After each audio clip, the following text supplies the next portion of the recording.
जय हिंद दोस्तों, वंदे मातरम। तो दोस्तों आज एसएससी सीएचएसएल का एग्ज़ाम जो 2023 जो चल रहा है लगातार सिलसिला, तो वो 7 अगस्त का एग्ज़ाम दोस्तों पार हो चुका है। तो उसमें से जो फर्स्ट शिफ्ट में आपको 25 सवाल पूछे गए हैं, उसको हम लोग देखेंगे कि दोस्तों कैसे कैसे सवाल आपका आ रहा है और कैसे कैसे सवाल आने के चांसेस हैं।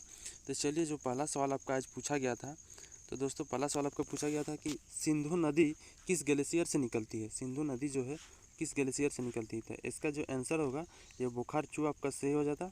अब देखिए दोस्तों, इससे रिलेटेड क्या क्या हो सकता है। तो गंगा और सिंधु नदी का जो उद्गम स्थल यदि पूछ दे तो आप बता सकते हैं ये उद्गम स्थल कहाँ है।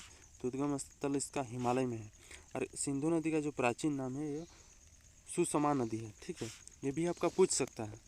दोस्तों सवाल नंबर जो दूसरा आपका पूछा गया था कि Cu यानी कॉपर, दोस्तों इसका जो इलेक्ट्रॉनिक विन्यास क्या होता है, क्या होगा। तो ये देखिए इसका इलेक्ट्रॉनिक विन्यास है दोस्तों।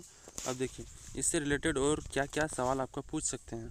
तो इससे रिलेटेड देखिए कॉपर की जो है परमाणु संख्या हो सकता है आपको पूछ दे। तो इसकी परमाणु संख्या कितना होगा, 29 होता है। ठीक, देखिए अब अगला सवाल क्या पूछा गया था कि किस भारतीय नृत्य को सबसे कम उम्र में, यहाँ पे थोड़ा सा मिस्टेक हुआ टाइपिंग में आपका, सही कर लीजिएगा, कम उम्र में 2003 में पद्म विभूषण से सम्मानित किया गया था। ठीक है, तो इसका सही आंसर होगा सोनाल मानसिंह को, इसके सही आंसर हो जाएगा। अब देखिए इससे रिलेटेड जो आपका फैक्ट्स है यहाँ पे देखिए, ये जो भारतीय शास्त्रीय नर्तक और गुरु भरतनाट्यम और उड़ीसा नृत्य शैली है। ठीक है, अब देखिए इनको जो है सोनाल मानसिंह को 1992 में पद्म भूषण की सबसे कम उम्र की प्राप्त करता थी। ठीक है, तो सबसे कम उम्र में इसको दिया गया था क्या, पद्म भूषण भी और पद्म विभूषण भी, दोनों इसको कम उम्र में मिला था। अगला सवाल देखिए, हिंदू शाही राजवंश की राजधानी कहाँ थी। तो ये हुंद होगा, इसका आंसर सही आंसर हो जाएगा। जो कि देखिए इससे और क्या क्या सवाल पूछ सकते हैं आने वाले शिफ्ट में। तो हिंदू शाही वंश का जो संस्थापक कौन था, वो कल्लर थे। ठीक, अब देखिए इसके जो हिंदू शाही राज्य का जो प्रथम शासक कौन था, ये चंद्रगुप्त मौर्य था। ये जो कि बहुत ही इंपॉर्टेंट है, VVI है।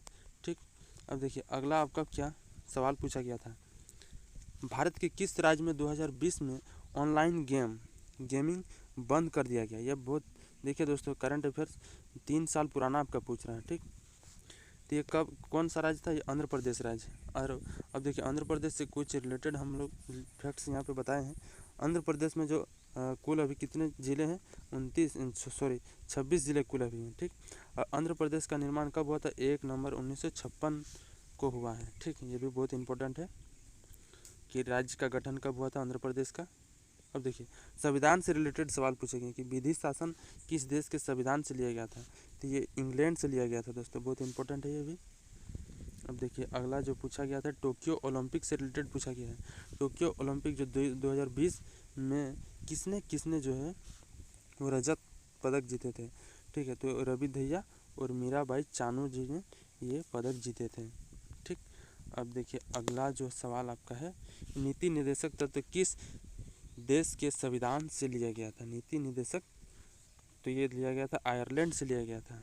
ठीक, अब देखिए अगला जो आपका पूछा गया था कि किस राज्य सरकार को खेल के उत्कृष्टता के लिए अवार्ड दिया गया है। तो ये हरियाणा राज्य को दिया गया है।